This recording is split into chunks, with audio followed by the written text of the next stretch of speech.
નમસ્તે વિદ્યાર્થી મિત્રો, આજે આપણે ધોરણ 12 વિષય ગુજરાતી પાઠ નંબર 12 સૌજન્યશીલ પ્રભાશંકર આ પાઠનો આપણે એક તાસ ભણ્યા હતા અને એનો એક વિભાગ આપણે વિગતે જોયો હતો. આજે વિભાગ 2 ની આપણે ચર્ચા કરશું. પાઠ 12 સૌજન્યશીલ પ્રભાશંકર. લેખકનું નામ છે મુકુંદરાય પારાશર્ય. પાઠનો પ્રકાર છે ચરિત્ર લેખ, જેમાં પાના નંબર 51 સુધી આપણે ત્રણેક ફકરા જોયા હતા. આજે પાના નંબર 51 પર આપણે ચોથો ફકરો શરૂ કરીશું.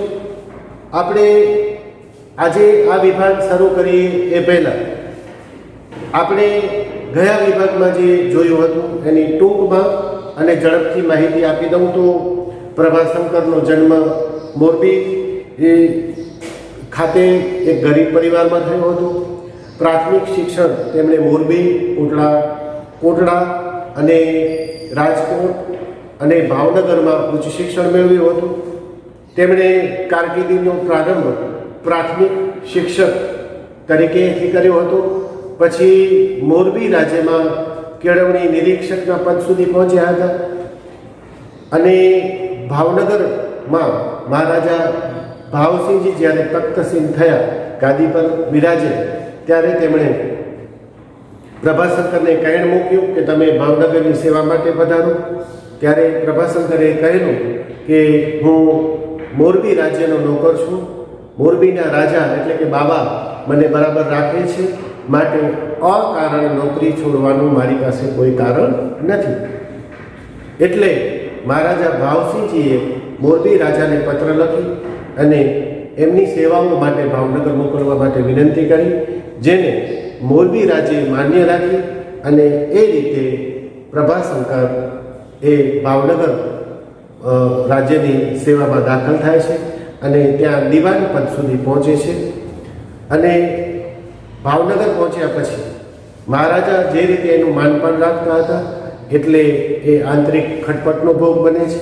એના ઉપર ખૂની હિચકારો હુમલો પણ થાય છે, પણ પ્રભાશંકર જેનું નામ એને પણ માફ કરી દે છે અને એનું સમગ્ર જીવન પરહિત માટે વીતે છે. કોઈ દી પોતાના હોદ્દા માટે, પોતાની નામના માટે કે પોતાની સંપત્તિ માટે નથી કાર્ય કરતા, પણ બીજાની હંમેશા ભલાઈ માટે જ એણે જીવન ખર્ચ્યું છે. તો આવા પ્રભાશંકર જે ગાંધીજીના પણ સલાહકાર હતા, અંગ્રેજોના સલાહકાર હતા, દેશી રજવાડાઓના સલાહકાર હતા અને લોકોના સુખ દુઃખના સાથી હતા. ઈસવીસન 1902 થી પ્રભાશંકર ભાવનગર રાજ્યના દિવાન પદે હતા.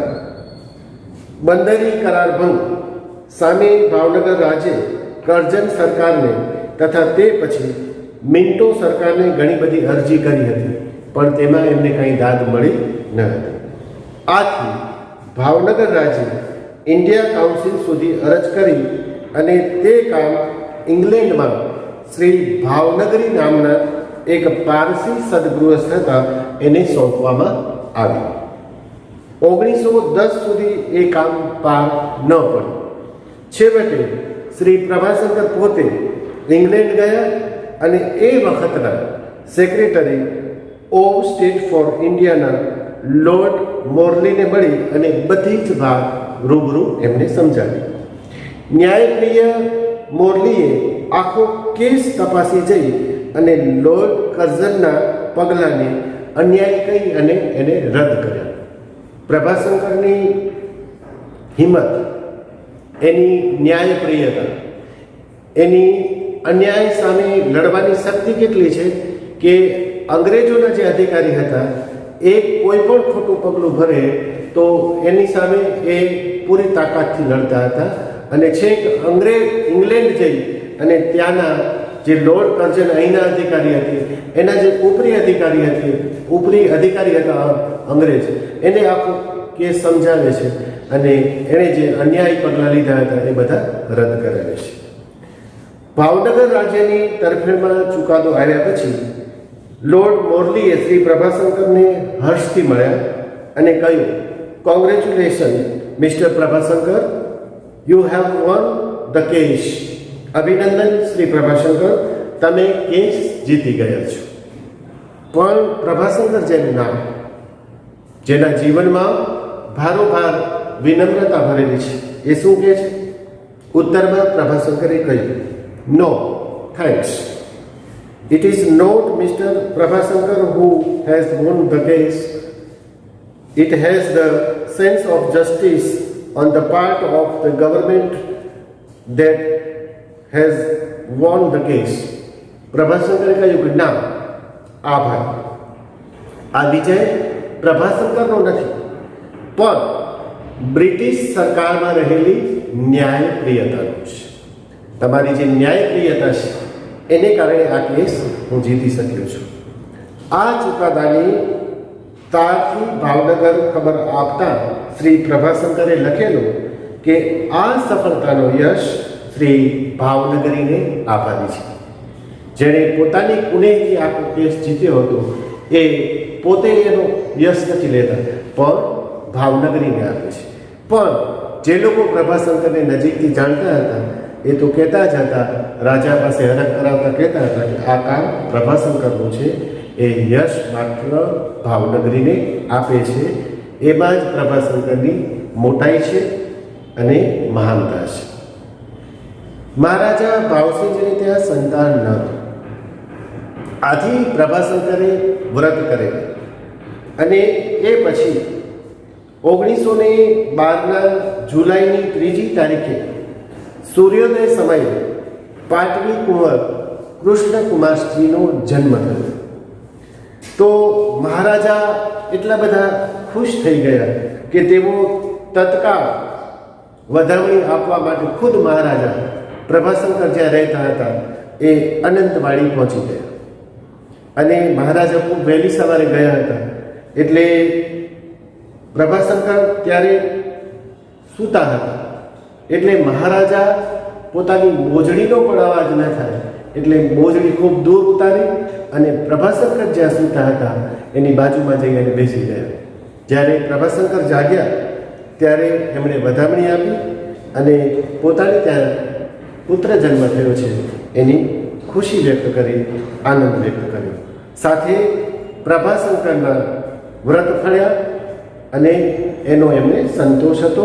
તેથી વધામણી આપતા મહારાજ સાહેબ હર્ષથી ગદગદ થઈ ગયેલા. એટલે પોતાના રાજા એનું જે દુઃખ છે એને પ્રભાશંકર પોતાનું દુઃખ માનતા હતા. એ મહારાજ સાહેબ ઈસવીસન 1919માં દેવ થયા. ત્યારે પ્રભાશંકર ઇન્ડિયા કાઉન્સિલના સભ્ય હોય ઇંગ્લેન્ડમાં હતા અને તેમને હિન્દના કોઈ પ્રાંતના ગવર્નર નિમવા માટે સરકાર વિચારતી હતી. તે વખતે ભાવનગરના પ્રજાજને તથા રાજકુટુંબે બાળ મહારાજાની સંભાળ રાખવા માટે અને રાજ્યનો વહીવટ કરવા માટે સર પ્રભાશંકરને નિમવા માટે સરકારમાં તાર તથા પત્રથી અરજી કરેલી. સત્તા તથા વૈભવનું ઉજળું ભાગી છોડી પ્રભાશંકર એ પદ નહીં સ્વીકારે એમ સરકાર માનતી હતી. બે વચ્ચે પસંદગી કરવાનું શ્રી પ્રભાશંકરને કહેવામાં આવ્યું ત્યારે તેમણે તરત જ ભાવનગર રાજ્યનું વાલુપણું સ્વીકાર્યું. કારણ પૂછતા સરકારને જણાવ્યું કે ભાવસિંહજી મહારાજની ઈચ્છા હતી કે તેમના પાટવી કુંવર મારા હાથ તળે ઉછરે.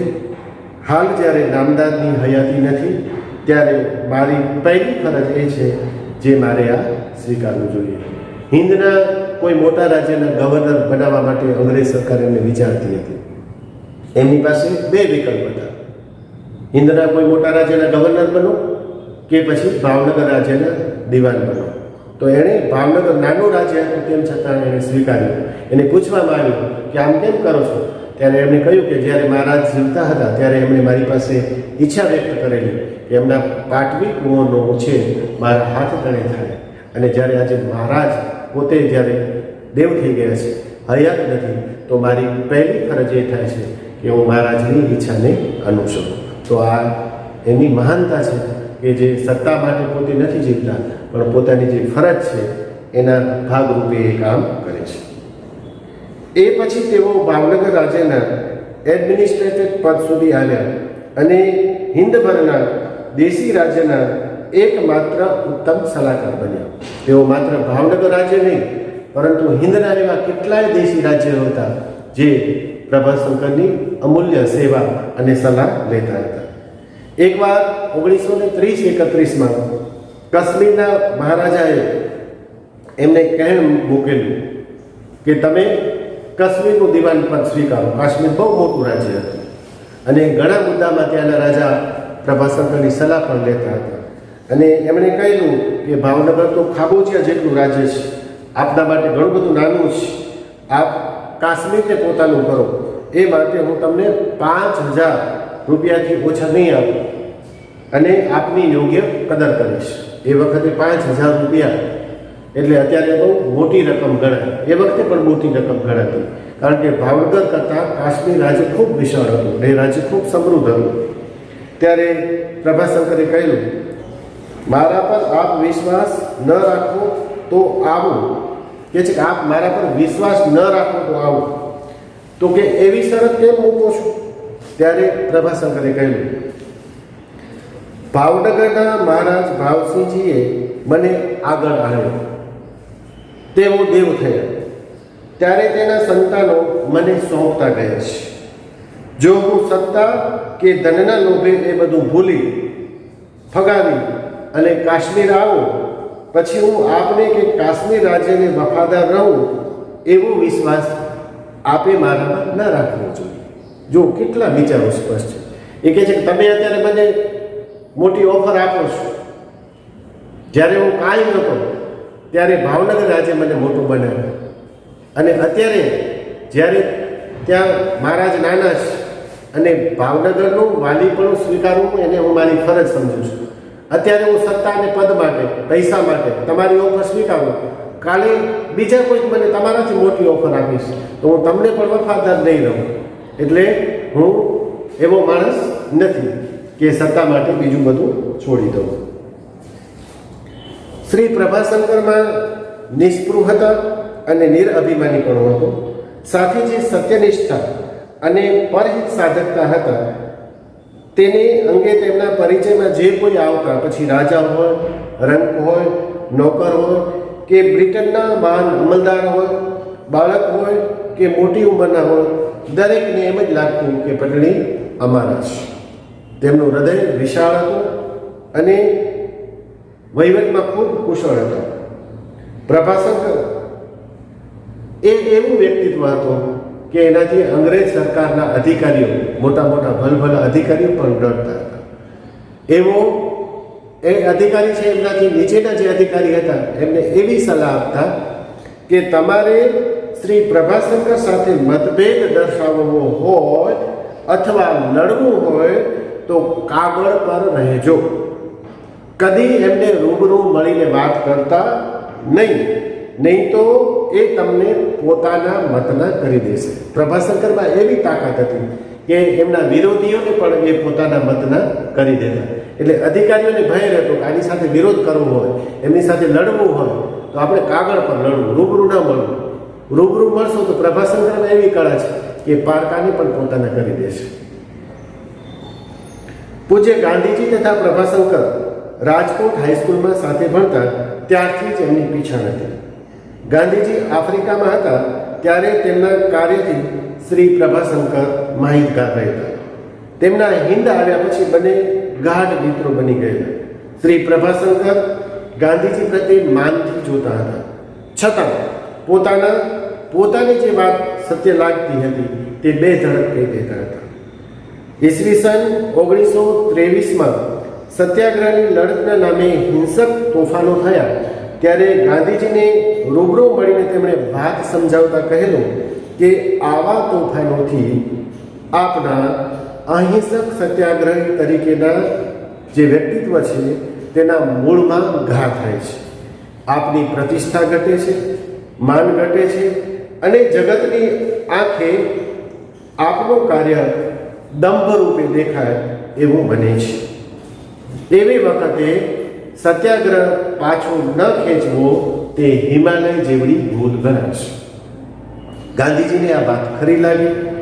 સત્યાગ્રહ પાછો ખેંચી દેવાયો ને ગાંધીજીએ નવજીવન સામયિકમાં હિમાલય જેવડી ભૂલ એ નામે લેખ લખ્યો. એટલે જરૂર પડે ત્યારે ગાંધીજીને પણ એ સત્ય કહેતા અને જે ખોટા પગલાં લેવાયેલા હોય એ પરત ખેંચાવતા આ પ્રભાશંકરની મોટાઈ છે, મહાનતા છે, એના વ્યક્તિત્વની ઊંચાઈ છે. ઈસવીસન 1924 પછી ભાવનગર ખાતે કાઠિયાવાડ રાજકીય પરિષદ બોલાવવાની હિલચાલ થઈ ત્યારે શ્રી પ્રભાશંકરે ના પાડી અને ગાંધીજીને અમદાવાદ આશ્રમમાં કહ્યું કે ભાવનગરમાં હાલ બાળ રાજા છે. મહારાજાને બીજા રાજ્યો સાથે રાજકીય તેમજ કૌટુંબિક સંબંધ છે. ભાવનગરને આંગણે પરિષદ મળે ને પરિષદમાં બીજા રાજ્યો વિરુદ્ધ ઠરાવ થાય તો તે રાજ્યોનો ભાવનગર સાથે સંબંધ બગડે એ માટે હું ના પાડું છું. પણ જો બીજા રાજ્યોની વિરુદ્ધમાં ઠરાવ ન કરવાનો હોય તો આપ પોતે પ્રમુખ થવાના હો તો ખુશીથી ભાવનગરમાં પરિષદ ભરો. હું બધી સગવડ અપાવીશ અને એ પરિષદમાં ભાવનગરની વિરુદ્ધ તમારે જે ઠરાવ કરવો હોય એ કરવાની છૂટ છે. આ એમની કુનેહ અને સંબંધો સાચવવાની કુશળતા છે. ગાંધીજી પાસે તે વખતે બીજા માણસો પણ હતા. ગાંધીજીએ શ્રી પ્રભાશંકરને હસીને પૂછ્યું કે ધારો કે મારા પ્રમુખ પદે ત્યાં પરિષદ ભરાય અને તેમાં બીજા કોઈ રાજ્ય વિરુદ્ધ ઠરાવ થાય તો તમે શું કરશો? ત્યારે પ્રભાશંકરે હસીને કહ્યું, તો ભાવનગરની જેલ છે એને દૂધથી દોડાવી અને આપની એમાં પધરામણી કરું અને આપની સામે હું એ બેસું. ગાંધીજીને કહ્યું, જો તમે ત્યાં આવો અને હું કહું છું એમ બીજા રાજ્યની વિરુદ્ધ ઠરાવ કરો તો મારે એ રાજ્યના દિવાન તરીકે જે કંઈ કાનૂની કાર્યવાહી કરવાની થાય એ કરું. એટલે આ તો આ ગાંધીજી છે.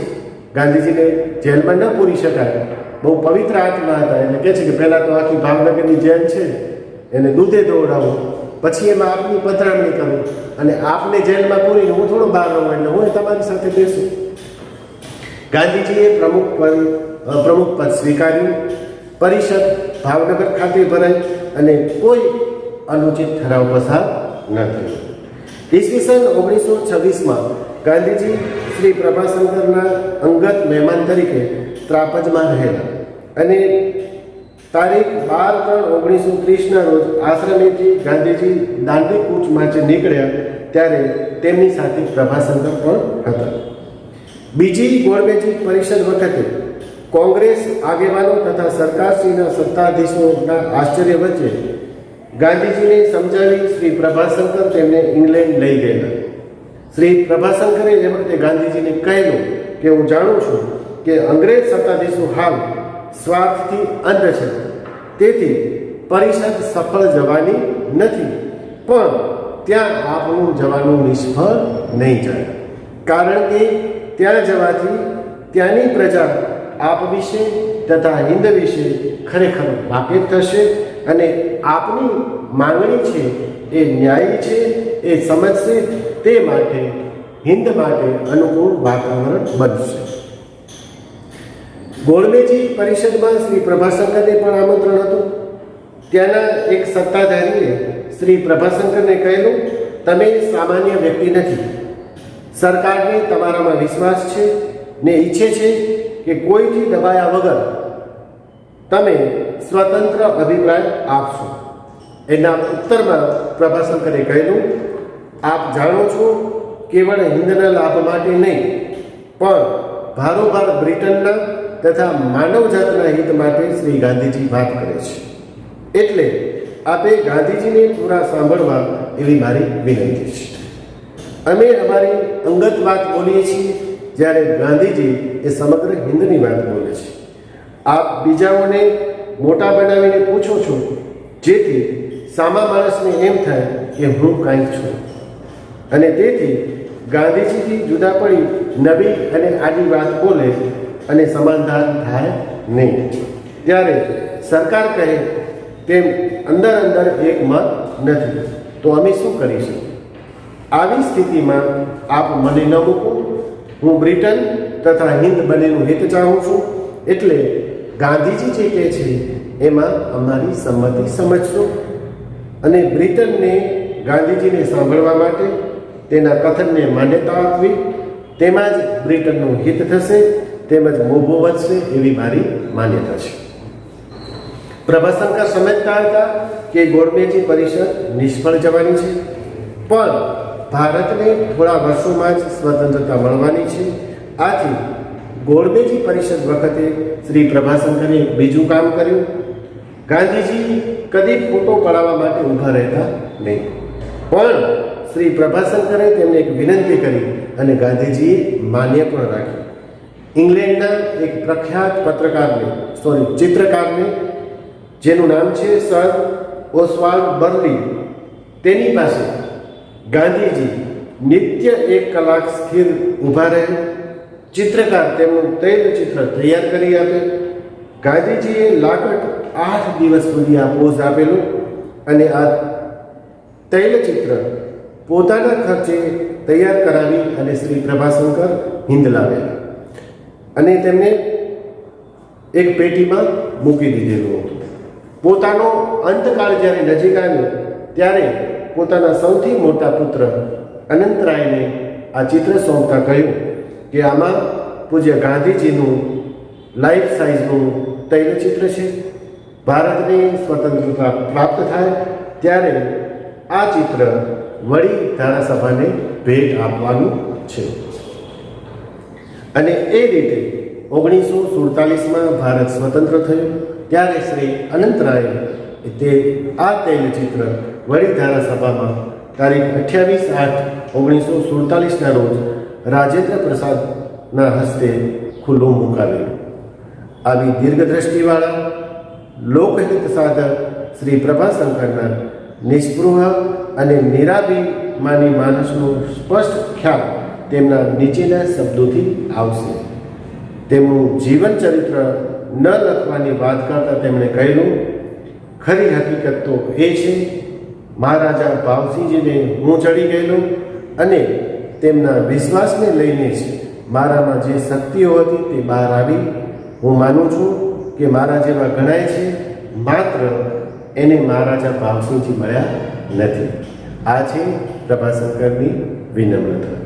તો વિદ્યાર્થી મિત્રો, આ પાઠ આપણે અહીંયા પૂરો કરીએ છીએ. સ્વાધ્યાય માટેના જે પ્રશ્નો છે એ સ્ક્રીન પર આપવામાં આવે છે.